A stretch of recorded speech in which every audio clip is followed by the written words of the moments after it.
Hello, this is Tosh Tyres. I've got a Volvo V50 here on a 2009-2010 plate.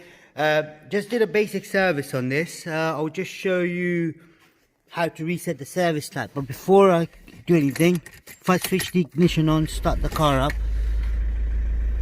On the top right there where it says distance, it says book time for service now. So what I need to do is we'll show you the procedure. Here we go. That's the procedure right there. Make sure all the doors are closed, the bonnet's closed. Turn the ignition to position 1. Now it depends what your speedo is like. So this one's going to be R right there. And the way to do it is read as follow.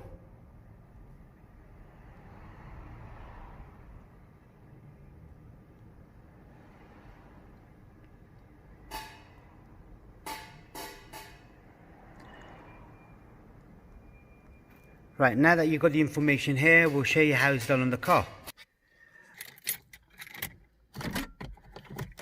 So if I put the ignition on to position 1, immediately press the button here, switch the ignition to position 2, you'll see the exclamation mark flashes.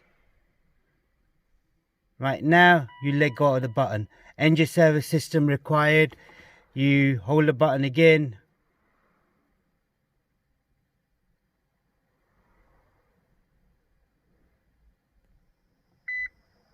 Right, that's beep. So that's all done. So all you now do is switch the ignition off, take the keys out, and then start the car up. You'll see in the middle where distance on. So no more warning message for service light. That's all you need to do on this particular model. But do follow the instructions. You gotta do it right. If you don't do it right, it won't reset. So make sure you follow the instructions and then just do whatever you need to do on your car, and that should sort itself out with regards to the service warning message. Thank you very much for watching the video. Please do subscribe to our YouTube channel, and if there is anything else you need to know, please let us know. We'll try helping you as much as we can. Thank you. Goodbye.